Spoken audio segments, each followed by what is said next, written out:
I'm Zach Doctor, co-founder and CEO of WagerWire, a secondary marketplace for sports bets. And I'm here for the second annual edition of Reverse Pitch, where we have David Carruthers on today to take questions from our panelists of founders. So we're reversing the script. The founders are asking the questions to the executive today. And I'm joined here by Tony and Philly. Tony, why don't you go ahead and introduce yourself? Hi, I'm Tony Keller from the Casino Factory, and I'm working with the Longford International College. We're generating the AIU, which is the AI university specifically designed for gaming. It's an interactive university, and I'll be pitching that tomorrow. Philly? Hi, everyone. My name is Kili Sivabengu. You can call me Philly.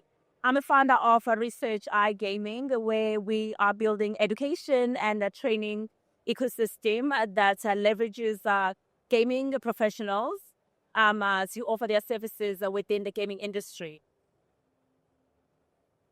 Hi, I'm David Carruthers, and I'm a legend. I have 50 years in this industry. I started on 6th of April, 1976.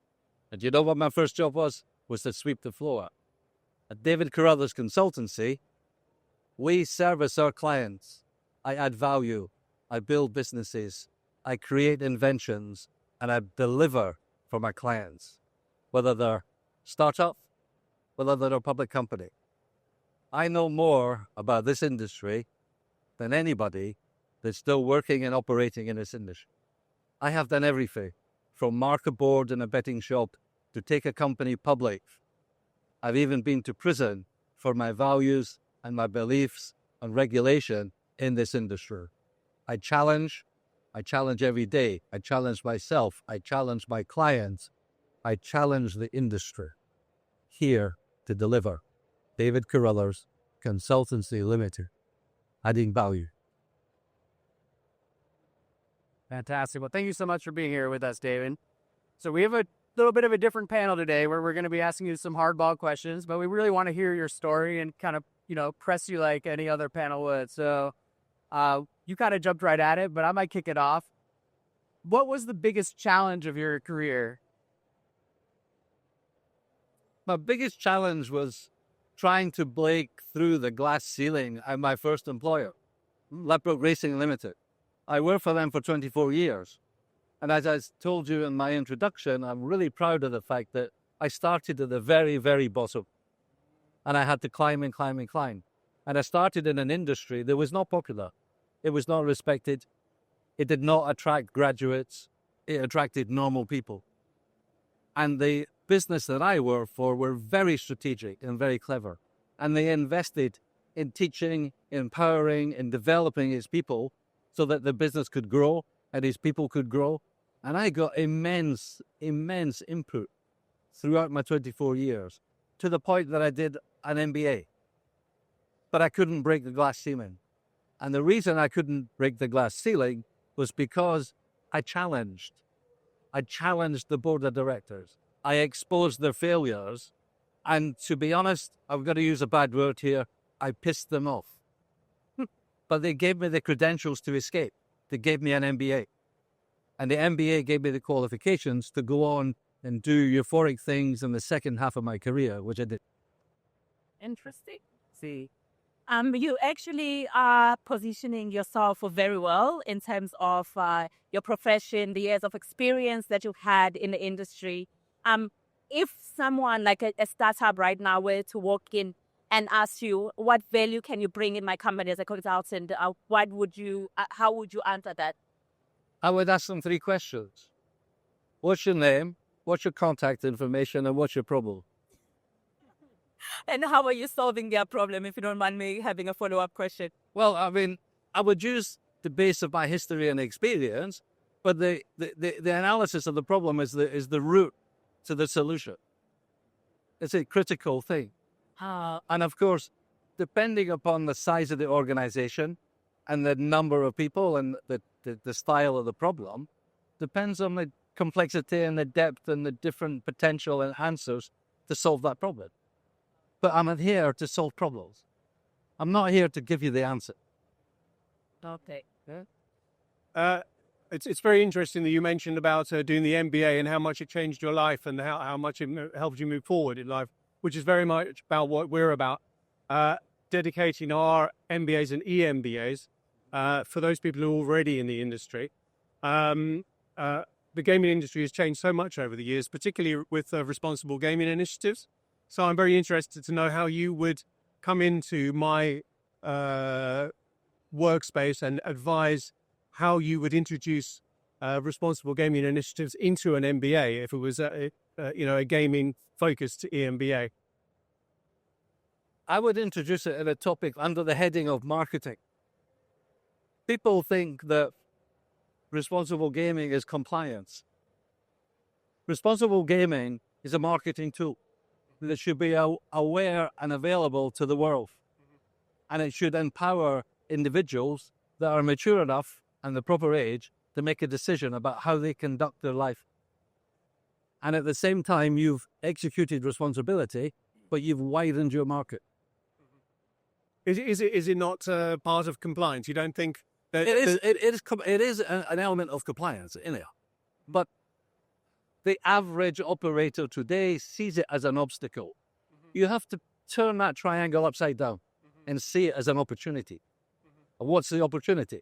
The opportunity is you're going to talk to the people. You're not just going to talk to the regulator. You're not just going to beat your competitor. You're going to talk to the customers, and not just your customers, every customer. right? Okay. I've got a question for you. So I asked you your biggest challenge, and you said it was Ladbrokes. Yeah. So was prison easier than working at Ladbrokes? Yeah. Yeah? That's a short. Elaborate on that? That's a short version. I know. Prison was another MBA. It was almost a doctorate. The learning that I absorbed from that terrible experience is phenomenal. And it went through stages. The first stage was the shock of what the bleep is happening to me. When the charges got unveiled and the education of the implications were euphoric. Because I was charged with 4 counts of RICO conspiracy. Rico, yeah. And in the United States, that means you can go to jail for 80 years. 80 years. The next stage was preparing a defense, and that took a long time because they didn't rush things. I was on house arrest for 42 months. I saw that. You were living in a hotel for years, yeah? And when I acquiesced and pleaded guilty to a lesser charge, well, actually, it was 1 count of RICO conspiracy with a limitation on the prison sentence, I then prepared myself to do that because that was my punishment. How long did it take you to bounce back from that experience? About 24 hours. Oh, really? That was fast. No, I never stopped doing what I needed to do. When I was on house arrest, I was preparing myself for the rest of my life. One of the principles I did was I started running. I got healthy. I lost 18 kilograms. I ran a marathon under 3 hours. The motivation to do that was not to occupy time. The motivation was to replace the years that I'm losing at the end of my life by living longer. I also spent time preparing for entering prison. What was I going to do? How was I going to protect myself? How was I going to make it productive? And I did that. I have one question. Like, if you were to advise a youngster right now who is maybe starting up in the industry, in terms of not going through the hardship that you went through, how would you advise them in terms of being careful and also getting the right experience from the industry? It's a good question. And I need to maybe make an adjustment to the answer. Okay. I pled guilty, but I'm guilty of nothing. Oh, that. Okay. I was in the wrong place at the wrong time. I was actually ahead of my time because what I did was perfectly legal in 2018. I was predicting it would become legal. I was using past judgment on rulings that took place that have never been tested in court to do that. So I was not actively doing things wrong knowingly. I thought they were okay. I thought they were right. Now, it's never been tested as to whether my judgment was proper, but I believe it was. And I believe it was because it's now happening. It's just happening later. So it's a very complex thing. There's many dimensions. There's competitiveness. There's self-interest from the state or the government in America. There's self-interest from groups that do not like our industry, etc., etc. So that twists your question a little bit. The answer is, my advice to anybody that comes into this industry is to embrace it, enjoy it, work hard, and climb the ladder. There is no ceiling in this industry. This industry is not a sin. It's categorized as a sin, gambling. This industry is entertainment. And even what we're doing today is a form of entertainment for the industry. Can I ask you one question, reflecting on the job that you actually do, which is a consultancy? What would be the first thing if you walked into any kind of business? What's the first thing you observe? What's the first thing you look for? Do you examine books, or do you look at personnel, or what you can cut? What's the first thing you examine? The first thing I examine is the atmosphere. Mm. And I'll give you an example. I did some due diligence on a slot development company that was based in Stockholm about 6 years ago.